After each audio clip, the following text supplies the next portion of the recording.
اللہ اکبر۔ یہودیوں کا ایک بچہ تھا، وہ چھوٹا بچہ تھا، وہ کہ لمبی چوڑی بات کرنے کی پوزیشن میں نہیں تھا، بس آ کے نا حضور کے سامنے کھڑا ہو جاتا۔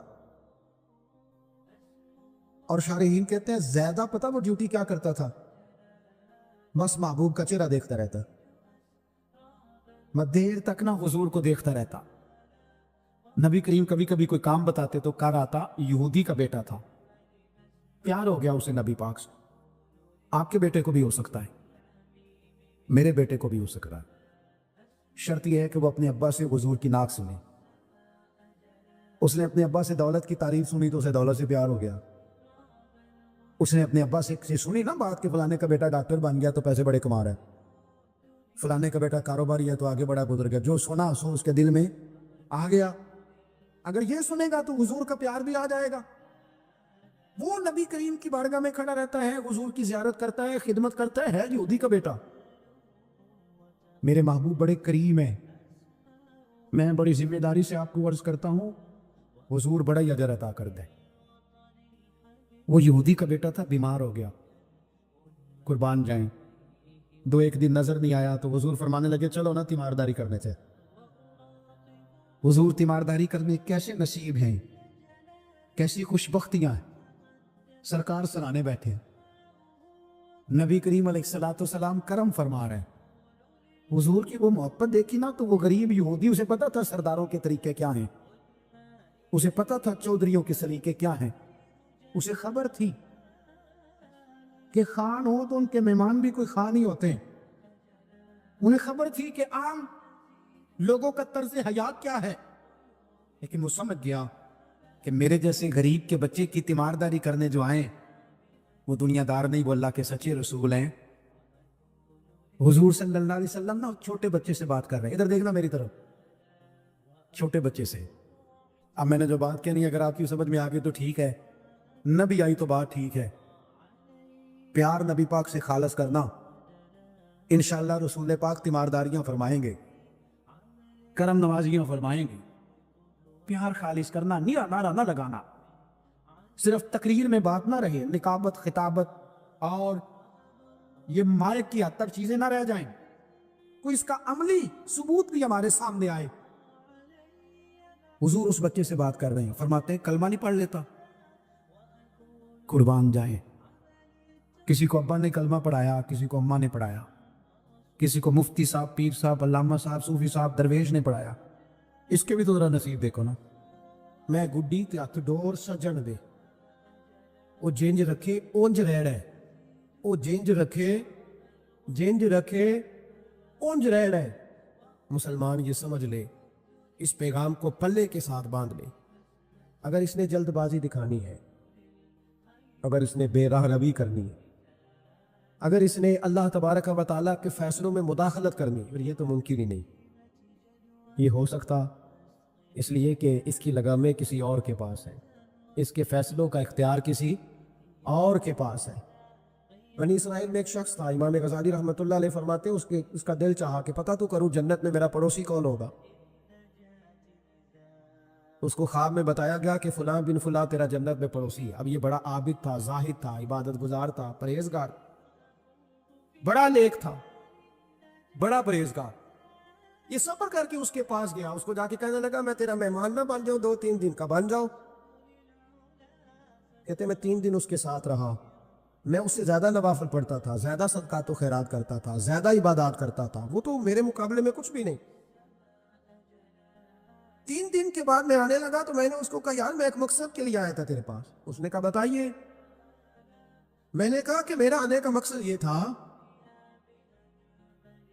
کہ میں دیکھوں تو کون سی ایسی عبادت کرتا ہے کہ جنت میں تو میرا پڑوسی بنے گا، لیکن تیری عبادات ریاضت میں تکبر نہیں کرتا، لیکن میں نے کوئی خاص چیز دیکھی نہیں، کوئی خاص بات ہے تو مجھے بتا دے۔ تو بندہ کہنے لگا کوئی خاص بات نہیں، ہاں ایک چھوٹی سی عادت ہے میرے اندر، چھوٹی سی عادت۔ بڑے لوگ کبھی بھی اپنی باتوں کو بڑا نہیں سمجھتے۔ کہا ایک چھوٹی سی عادت ہے، کہا وہ کون سی؟ تو وہ کہنے لگا اگر شدید گرمی ہونا تو میں نے اپنے رب سے کبھی سردی نہیں مانگی، اور کبھی برف جمی ہونا گلیوں میں تو میں نے اپنے رب سے کبھی گرمی نہیں مانگی. میں سمجھتا ہوں میرا رب مجھے دیتا ہی وہ ہے جو میرے حق میں بڑا بہتر ہوتا. یہ ایک میری چھوٹی سی عادت ہے کہ کڑاکے کی دھوپ میں نے کبھی مالک سے سائے کا سوال نہیں کیا. اور اگر تیز بارش ہو رہی ہو تو میں نے کبھی یہ نہیں کہا کہ بارش نہیں ہونی چاہیے تھی, کیا بنے گا فلاں چیز کا. میں سمجھتا ہوں جو بہتر تھا اللہ نے وہی دے دیا ہے تو میں مطمئن رہتا ہوں. تو عابد وہ نیک آدمی واللہ کے ولی کہنے لگے اسے چھوٹی سی عادت نہ بتا, تیری یہ وہ عادت ہے جس کی وجہ سے رب تجھ سے راضی ہو گیا. اللہ تجھ سے راضی ہے تیری اس عادت کی بنا پر. جب ہمارے مزاج میں یہ چیزیں آ جائیں گی نا کہ جو میرے حق میں بہتر تھا مالک نے مجھے وہ دے دیا ہے, پھر ہم ہر جگہ بیٹھنے کی تمنا نہیں کریں گے, پھر سامنے والے سے ہم حسد نہیں کریں گے, پھر ہم یہ نہیں چاہیں گے کہ اللہ کرے وہ مر جائے اور اس کی ہر چیز مجھے مل جائے. پھر ہمارا مزاج پھر ہماری طبیعت یہ نہیں رہے. اللہ کی رضا پہ راضی رہے, مالک کے فیصلوں میں اپنے دل میں کوئی بوجھ محسوس نہ کرے, اپنی زندگی اللہ کے فیصلوں. دیکھیں نا, جو ماں باپ اللہ نے بڑے اچھے سمجھے وہ ہمارے لیے پسند کیے, وہ اللہ نے ہمارے لیے جو اس نے ہمارے حق میں بڑے, جو بہن بھائی, اللہ کرے آپ کو سمجھ آئے, جو بہن بھائی اس نے ہمارے حق میں بڑے اچھے سمجھے وہی بہن بھائی اس نے ہمیں عطا کیے. جس بیوی کو اس نے ہمارے گھر کے گلشن میں بہتر سمجھا اس کو لا کے اس نے ہمارے آنگن میں بٹھایا, اور جو اولاد اس نے ہمارے لیے باعث افتخار سمجھی وہ اولاد اس نے ہمیں عطا فرمائی. حضرت نوح علیہ السلام کا بیٹا کافر ہو گیا, پر کسی جگہ انہوں نے شکوہ نہیں کیا کہ مالک یہ کافر کیوں ہوا. اللہ کے قبضے میں ہے نا دل, پھیر سکتے ہیں نا, مقلب القلوب ہے. لیکن حضرت نوح نے دعا اللہ کی رضا پر راضی رہے, اپنا مزاج بدلے, تاکہ معاشرے میں یہ جو گھٹن ہے, یہ جو ٹینشن ہے, یہ جو جھگڑا ہے, یہ جو چھینا چھانی ہے, یہ جو ایک دوسرے پر لوگوں کی نظریں ترچھی ہے, یہ ختم ہو. سمجھو کہ میرے حق میں جو بہتر تھا مالک نے وہ چیز مجھے عطا کر دی. میں اکثر کہتا ہوں اپنے دوستوں کو, میں کہتا ہوں مجھے ایسے لگتا ہے جو سب سے اچھے ماں باپ تھے وہ اللہ نے مجھے عطا فرمایا, اور جو سب سے بہترین اساتذہ تھے نا ان کا دروازہ اللہ نے مجھے عطا فرمایا, اور جو جس شیخ جس پیر کو اللہ نے سب سے زیادہ شان عطا فرمائی اس کا دروازہ اللہ نے مجھے دکھایا. اور اس کے بعد اتنے تابع دار شاگرد میں نے کسی کے نہیں دیکھے جتنے مجھے ملے, اور اتنے وفادار پیر بھائی اور مرید میں نے کسی کے نہیں دیکھے جتنے مجھے ملے. میں اس بات پر, اور میں بات اس لیے نہیں کر رہا, میں آپ کو دل کی گہرائی سے بات بتا رہا ہوں کہ یہ عنوان زندگی ہے, یہ روح زندگی ہے. میں کبھی کبھی بڑے ناز کے ساتھ سجدہ شکر ادا کرتا ہوں کہ ایک بہت بڑا خوش نصیب شخص ہوں. اب یہ بات صرف سوچنے کی ہے, 100 لوگوں میں سے اگر ان 2 پہ ہی بندہ غور کرے جو نافرمان ہے تو پھر زندگی آگے چل سکتی. تو 98 پر غور کیوں نہیں کرتا,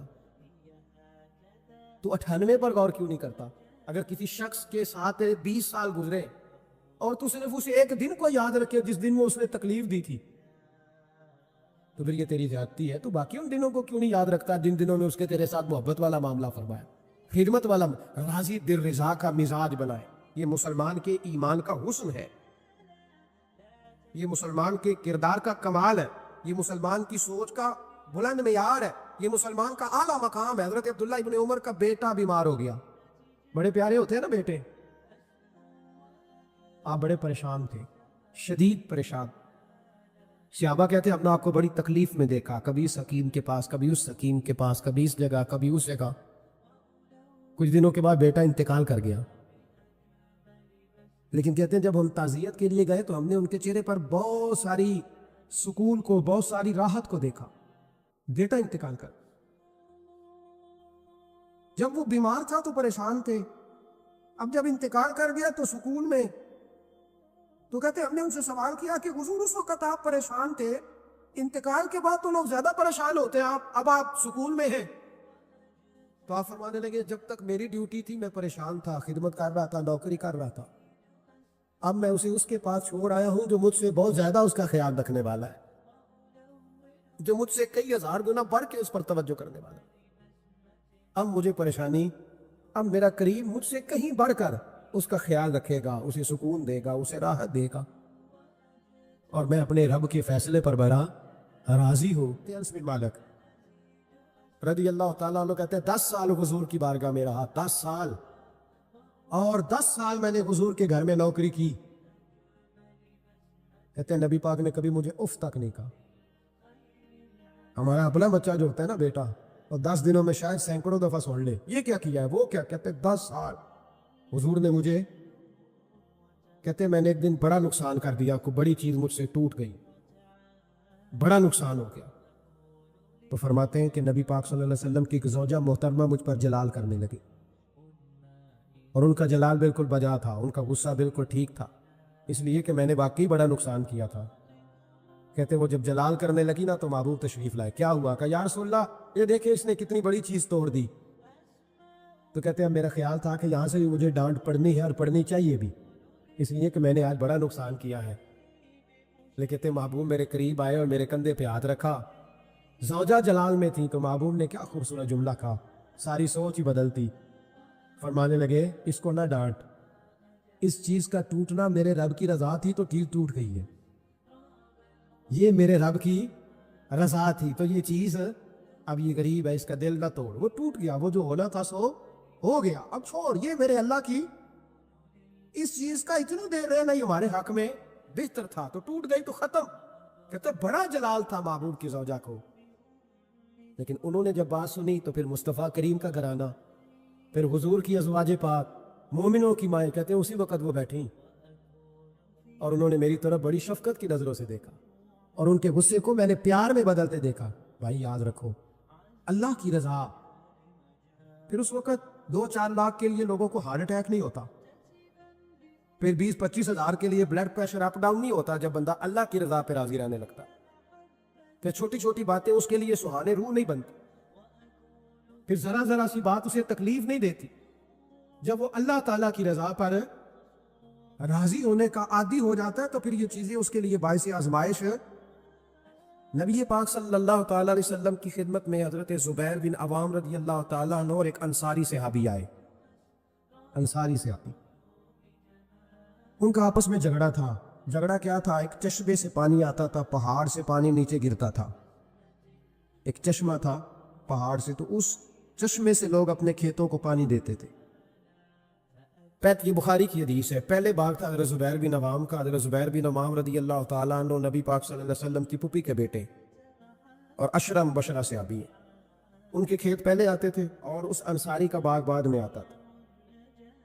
جھگڑا یہ تھا کہ حضرت زبیر بن عوام کہتے تھے پانی کھیت کو پہلے میں نے دینا ہے، اور وہ انصاری صحابی کہتے تھے کہ پانی پہلے میں نے دینا ہے۔ بات حضور کی بارگاہ تک چلی گئی۔ یہ مسئلہ دنیاوی تھا، دینی ہمارے ہاں لوگ کہتے ہیں کہ دینی مسئلہ مولوی صاحب بتائیں گے، دنیاوی چودھری صاحب بتائیں گے، وہ دین سے علیحدہ ہے۔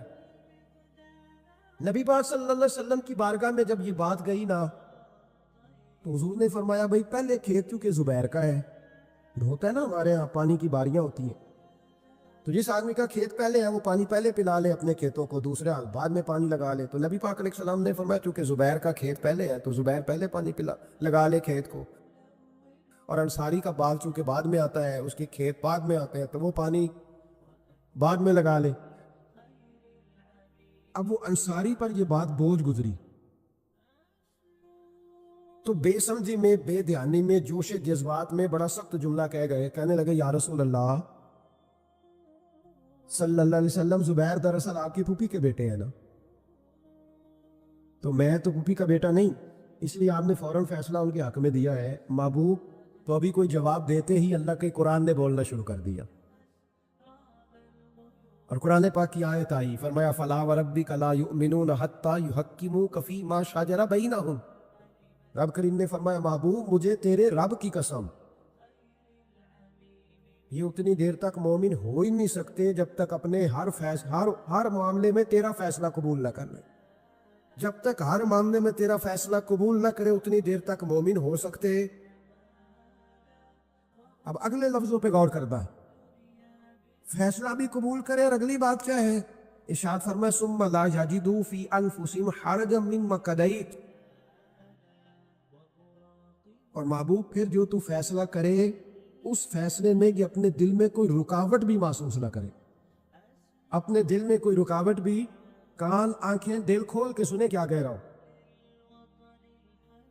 نبی پاک کے کسی فیصلے پر اپنے دل میں کوئی رکاوٹ محسوس وَيُسَلِّمُ تسلیما، دل سے حضور کے فیصلے مانے، دیکھیں دنیا میں نا سب سے بندہ سمجھدار وہ ہے جسے اپنا وقت مینج کرنا ہے. ہم کیا کرتے ہیں, ایک چیز کو گلے لگا کے باقی کاموں سے بھی رہ جاتے ہیں. آج کل مجھے کاروباری ٹینشن ہے لہذا نمازیں بھی گئیں. آج کل مجھے کاروباری ٹینشن ہے لہذا ابا جی کی خدمت بھی گئی. آج کل مجھے کاروباری ٹینشن ہے لہذا حقوق العباد بھی گئے. کیونکہ کاروباری ٹینشن ہے تو لہذا کسی سے ہنس کے مسکرا کے بات کرنے والی جو نیکی تھی وہ بھی گئی. ایک ٹینشن آئی ہے نا تو ہم نے سارا کچھ اسی کھاتے لگا دیا ہے, وہ تو آتی رہے گی. نبی پاک صلی اللہ علیہ وسلم نے 23 سالوں میں انقلاب برپا کیا. آپ دیکھ لیں کون سا ایسا موقع ہے جہاں سکون سے کسی نے بیٹھنے دیا. کبھی کافر بدر میں آ گئے, کبھی احد میں آ گئے, کہیں خندق میں آ گئے, کہیں خیبر میں آ گئے. وہ معاملہ اپنی جگہ پہ تھا تو یہاں مدینے میں یہودیوں کی سازشیں شروع ہو گئی. وہ اپنے مقام پر ایک معاملہ تھا تو منافقین اندر تھے. وہ الگ سے عبداللہ بن ابی سلول کا گروپ الگ سے سازشیں کرتا تھا. پر ان ساری پریشانیوں کے باوجود اور جو نجی اور ذاتی دکھ تھے وہ بھی اپنی جگہ پہ قائم. کبھی حضرت ختیجہ وصال کر گئی, کبھی حضور کی بڑی شہزادی کا وصال ہو گیا. حضور بدر کی فتح کر کے آ رہے تھے تو حضرت عثمان غنی نبی پاک کی شہزادی کو دفن کر کے آ رہے تھے, تدفین ہو رہی تھی. یہ سارے نظام دکھ بھی ساتھ رہے, پر ان سارے کاموں کے باوجود رسول پاک تہجد بھی وقت پہ پڑھتے رہے, صحابہ کو قرآن بھی وقت پہ سکھاتے رہے. رسول پاک صلی اللہ تعالیٰ علیہ وآلہ وسلم لوگوں سے مسکرا کے بھی وقت پہ ملتے رہے. حسنین کو کندھوں پہ بٹھا کے وہ والا معاملہ بھی وقت پہ کرتے رہے. سارے کام ساتھ ساتھ ہوتے. ہم نے ایک تو چیز کو بابو یہ نہیں صحیح ہو رہا لہذا سارا کچھ ہی خراب ہے. ہمارا وقت ضائع ہو رہا بھائی, اور تیزی سے ضائع ہو رہا. ہم بڑے قیمتی ہیں, اپنے آپ کو قیمتی سمجھے. آپ دیکھیں نا ہمارے صوفیاء کہتے ہیں کہ وہ پار کچھ پہچاننا, اللہ کی معرفت حاصل کرنا, آگے بڑھنا یہ تو دور کی باتیں. سب سے پہلا کام یہ ہے کہ من عرف نفسہ, اپنے آپ کو تو پہچاننا. یہ جو ہمارا طبقہ نوجوانوں کا ہے اور ہمارے وہ لوگ جو بھی اپنی عادات کو پکا رہے ہیں, وہ اپنے معاملات کو تھوڑا سا مینج کر کے چلیں. اگر آپ سارا دن فارغ رہیں گے تو کچھ نفس کی لذات بڑھ جائیں گی. چیزوں کو مینج نہیں کریں گے تو جو لوگ گھر میں سارا دن لیٹے رہتے ہیں ان کی فرمائشیں بھی بڑھ جاتی ہیں. کبھی ان کا صبح کے ناشتے میں پائے کھانے کو دل کر آتا ہے, دوپہر میں کچھ فارغ ہیں تو وہ کہتے ہیں پکوڑے نکل آئیں تو تب بھی ذرا اچھا ہی رہے گا. پھر وہ تھوڑی دیر کے بعد یہ بھی فرمائش کرتے ہیں کہ شام کا وقت ہے تو چلو میٹھے میں بھی کوئی 2-1 ڈشیں بن جائیں تو اچھا ہوتا تھا. تو یہ مصروفیت پھر انہیں نا اگلے کچھ مہینوں میں ڈاکٹر کے پاس لے جاتی. یہ والی مصروفیات, چونکہ آپ نے چیزوں کو مینج نہیں کیا, وقت کا تعین نہیں کیا. جو لوگ پابندی سے فجر کی نماز پڑھنے کے عادی ہوں, پابندی سے, وہ ذہن بنا لیں کہ آپ 2-3 دن اگر آپ نے پابندی سے الارم لگایا نا کہ مجھے 3:45 اٹھنا ہے, تو میرا خیال ہے کہ 3 یا 4 دن الارم بجے گا, 5ویں دن آپ خود بخود جاگ جائیں گے. اور فجر کے بعد جب آپ واک کر کے لوٹیں اور پھر آپ کا خیال ہو کہ میں نے کچھ تلاوت بھی کر دی, آپ کا تعین ہو وقت کا. اور یہ رواج آپ کی وجہ سے بچوں میں منتقل ہوگا, آپ کی وجہ سے. ہمارے استاد فرمایا کرتے تھے میرا بس چلے تو میں طالب علموں کو ہفتے میں 1 چھٹی نہ دوں. لوگ ذرا تھوڑے سے پریشان ہوتے ہیں کہ بھائی استاد جی مطلب کہتے ہیں کہ ہفتے بعد بھی چھٹی نہ ہو, حالانکہ چھٹی تو ہونی چاہیے. وہ کیا فرماتے تھے, وہ کہتے تھے جس دن چھٹی ہوتی ہے شیڈول خراب ہو جاتا ہے, بچوں کا اگلے دن بھی مدرسے آنے کو دل نہیں کرتا. اور یہ بات ہم نے بعد میں دیکھی, اس کا تجربہ کیا کہ روٹین میں جو نظام چل رہا ہوتا ہے اس میں جب 1 دن کی بھی آپ بریک لگاتے ہیں تو اس اگلے دن کا ماحول خراب ہوتا ہے. دیکھیں کچھ لوگوں کے پاس دولت ہوتی ہے, کچھ کے پاس نہیں ہوتی. کچھ کے پاس اللہ تبارک و تعالیٰ کی دی ہوئی وسعت ہوتی ہے, کچھ کے پاس نہیں ہوتی. وقت ایک ایسی نعمت ہے جو اللہ نے سب کو عطا کی ہے. اگر اس کو ہمیں مینج کرنا آ جائے, طے کرنا آ جائے, ہم نے ایسے لوگوں کو دیکھا جنہوں نے بڑے بڑے کارنامے سر انجام دیے. حضرت عمر بن عبدالعزیز رحمۃ اللہ علیہ کی عمر 39 سال ہوئی ہے, پوری 40 سال نہیں. ہمارے ہاں 39 سال کا ابھی نوجوان ہوتا ہے. ہاں وہ بابا کہیں تو ناراض ہو جاتا ہے. 39 سال عمر, 39 سال عمر مبارک تھی جس میں انہوں نے روز 5 سپارے قرآن پاک بھی پڑھ لیا, کئی لاکھ بار درود شریف بھی پڑھ لیا. انہوں نے اپنے پورے عہد حکومت میں بڑے بڑے سرائے قائم کیے, بڑی بڑی مساجد بنائی. جو پچھلے بادشاہ ان سے پہلے گزرنے والے عدل نہیں کرتے تھے وہ ساری خرابیاں دور کر کے انہوں نے عدل بھی کر دیا. ان 39 سالوں میں یہ وہ حسین شخص ہے پھر اس نے اتنا کام کیا کہ اسے رسول پاک کی بارگاہ سے سلام بھی آیا. اتنے بڑے کام کر کے وہ 39 سالوں میں اللہ کے حضور بھی حاضر ہو گئے اور صدیاں بیت گئیں. خطیب ممبروں پہ بیٹھ کے ان کی تعریفیں کرتے ہیں, ان کی مثالیں دی جاتی ہیں, ان کے تذکرے کیے جاتے ہیں, ان کے احوال بیان کیے جاتے ہیں. وجہ کیا تھی؟ وقت نہیں ضائع کیا, ٹائم نہیں ضائع کیا. آپ یقین کریں اتنا وقت ہے ہمارے پاس, اتنا وقت ہے, فلانی چیز کا بھی ہمیں پتہ ہے, فلانی چیز کا. حضرت بابا فرید الدین گنج شکر رحمت اللہ تعالی علیہ, آپ دلی میں رہتے تھے اپنے مرشد شیخ قطب الدین بختیار کاکی کی بارگاہ میں. تو ایک بندہ دور سے کہیں آیا تو اس نے بابا صاحب سے کہا فلانے محلے جانا ہے. فرمانے لگے مجھے نہیں پتا اس کا. وہ کہنے لگا آپ دلی میں نئے آئے ہیں. فرمائے نہیں, سالوں بیت گئے. تو کہا پھر آپ کو اس محلے کا نہیں پتا. کہنے لگے 2 گلیوں کا پتا ہے, ایک کتب کے گھر جاتی ہے, دوسری واپس آتی ہے, تیسری کا نہیں پتا. وہ تو فارغ لوگ ہیں جو گھومیں گے, ادھر جائیں گے ادھر جائیں گے. ہماری تو جو ڈیوٹی ہے ہم ڈیوٹی کر لیں. اپنی زندگی میں اوقات کا اتنا ضیاع ہے, اتنا ضیاع ہے, اتنا ضیاع, حد ہو گئی. ہمارے بزرگوں نے جو اب وہ کتابیں لکھ گئے جو ہم سے پڑھی نہیں جاتی, اتنی بڑی ہے. لوگ پڑھ نہیں پاتے ساری زندگی میں. اعلیٰ حضرت فاضل بریلوی نے 1000 کتاب لکھی ہے, اور ایسے نہیں لکھ دی کہ 4 کتابیں رکھی تو 5 بھی اس میں سے نکل آئی, ایسے نہیں, بلکہ انہوں نے ایک کتاب لکھی ہے جس کو کھولا جائے تو کئی جلدوں میں کتابیں بنتی ہیں. کیسے لکھا؟ وقت مینج تھا. وہ وقت پہ اٹھتے تھے, وقت پہ سوتے تھے, وقت پہ جاگتے تھے, وقت پہ نماز پڑھتے تھے, وقت پہ سارے کام کرتے. حکیم الامت مفتی احمد یار خان صاحب نہیں رحمت اللہ علیہ قرآن مجید کی تفسیر لکھنے بیٹھے تو 1 پارے کی 1 جلد لکھی, 8 جلدوں میں حدیث کی شرح لکھی, سینکڑوں شاگرد بنائے, بے شمار ان کے عقیدت مند ہوئے, ان کی کتابیں انمول موتی. کسی نے کہا حضور سارا کچھ کیسے ہوا؟ کہنے لگے وقت نہیں ضائع کیا, زندگی وقت نہیں ضائع کیا. مفتی صاحب نا جب جمعے کا خطبہ دینے کے لیے ممبر پہ بیٹھتے تھے اور پہلی بات کرتے تھے نا الحمدللہ, تو لوگ گھڑی ٹھیک کرتے تھے, کہتے تھے لو بھی 1 بج گیا, مفتی صاحب بیٹھ گئے. یہ 1 منٹ آگے پیچھے نہیں ہوتے, بلکہ ایک سادی مثال, مفتی صاحب عصر کی نماز سے 15 منٹ پہلے گھر سے نکلتے تھے. تو آپ گزرتے تھے نا جہاں سے, تو ایک حویلی تھی, ایک ذمہ دار تھا, وہ اس نے بھینسیں رکھی ہوئی تھی. تو عصر سے پہلے تھوڑا سا بھینسوں والے لوگ دودھ دھونا شروع کرتے ہیں. تو مفتی صاحب جب سامنے سے گزرتے تو وہ ذمہ دار کہتا اپنے بیٹے سے, اندر پتر کٹا چھڑ دے, مفتی صاحب لنگ گئے نہیں. وہ کہتا ابا جی اجے تو دن کھلوتا ہے. کہتے ہیں دن نو چھڑ دے, استاد لنگ گئے نہیں. وہ وقت پہ جاتے ہیں, لہذا وقت ہو گیا, تو اس طرح کا تو شروع کر دودھ دھونا. تو کہتے ہیں گھڑیاں کم ہوتی تھی, ہر بندے کے پاس ہوتی نہیں تھی, تو اگر گھڑی منگا کے بھی کبھی دیکھتے تھے تو واقعی 4:45 ہوتے تھے. اپنے معاملات کو لوگوں نے جب طے کر لیا, جب ان کا ارادہ بن گیا, جب وہ کام کرنے والے لوگ تھے. آپ یقین کریں کئی لوگوں کو اپنے بارے میں اتنی معلومات نہیں ہوتی جتنا ان کے پڑوسیوں کو ان کے بارے میں پتا ہوتا ہے. اتنی معلومات نہیں ہوتی جیسے ویسے لوگوں کو خبر ہوتی ہے کہ فلانا. اور کسی دانشور نے بڑی عمدہ بات کی تھی, اس نے کہا تھا ہمیں پڑوسی کے بچوں کی غلط حرکتوں کا پتہ ہوتا ہے اور اس کی غربتوں کا پتہ نہیں ہوتا. یہ ذرا وقت پہ خیال کرتے ہیں کہ فلانا بچہ شرارت کتنی کرتا ہے, یہ نہیں سوچتے کہ اس کی فیس بھی ادا ہوئی ہے کہ نہیں, انہوں نے روٹی بھی کھائی ہے کہ نہیں, ان کے پاس اسکول جانے کا یونیفارم بھی ہے کہ نہیں. اپنے وقت کو ہمیشہ اچھے انداز میں. حضرت معاویہ بن خدید رضی اللہ تعالیٰ عنہ ایک صحابی ہیں, وہ کہتے ہیں اسکندریہ کی فتح کے لیے ہم لوگ گئے, فتح ہو گئی, واپس آئے تو دوپہر کا وقت تھا. سخت گرمیوں میں اکثر لوگ دوپہر کو بھی آرام کرتے, جب دھوپ کڑاکے کی ہو تو لوگ باہر نہیں نکلتے. فرماتے سب لوگ مدینہ شریف میں آرام کر رہے تھے اور گلیوں میں کوئی شخص بھی دکھائی نہیں دے رہا تھا. میں سمجھ گیا سب لوگ محو آرام ہیں.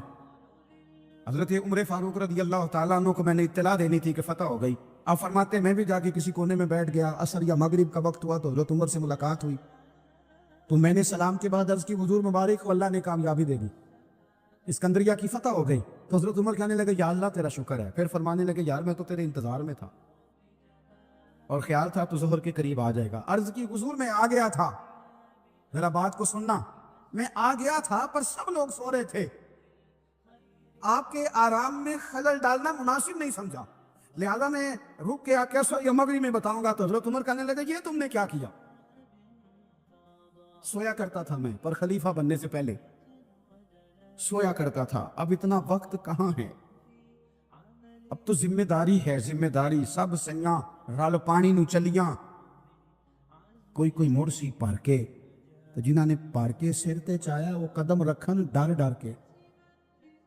اب تو احساس ہونے نہیں دیتا. ذمہ داری ہے نا، جنہاں نے پار کے سر تے چایا ہے وہ قدم رکھن پر ڈر ڈر کے. احساس کہاں سونے دیتا ہے. آپ فرمانے لگے تو دن کی بات کرتا ہے، میں تو رات کو تھوڑا سوتا ہوں. حضور کیوں فرمانے لگے دن مخلوق کی خدمت میں رہتا ہوں اور رات اپنے رب کی عبادت میں رہتا ہوں. وقت کہاں ہے بھائی اتنا. مجھے بھی میرے کوئی دوست کہتے ہیں آج کل بور بڑے ہوتے ہیں، تو میں اکثر کہتا ہوں ہوتے ہوں گے بور، پر ہمارے پاس تو بور ہونے کا وقت ہی نہیں بچا. ابھی ٹائم ملے تو شاید بور ہوں، پر اتنا وقت کہاں سے لائیں بھائی. بور بھی ہونا ہے، تھوڑا وقت نکلے تو ہونا، ٹائم ہی کوئی نہیں. چاروں ناچار بھی لگے رہتے، اپنی ڈیوٹی کرتے رہتے. بور تب ہوں گے جب فارغ بیٹھے. زندگی کو فارغ نہ بتائیں اپنے وقت. وہ جی میں ذرا فارغ تھا تو یہاں آ کے بیٹھ گیا، میں ذرا فارغ تھا تو موبائل پہ لگ گیا، میں ذرا فارغ تھا تو فلانی بحث میں لگ گیا، میں ذرا فارغ تھا تو میں چائے پینے چلا گیا، میں ذرا فارغ ہوں تو آؤ 2 گھنٹے طے کر کے نا، 2 گھنٹے جانے 2 گھنٹے آنے.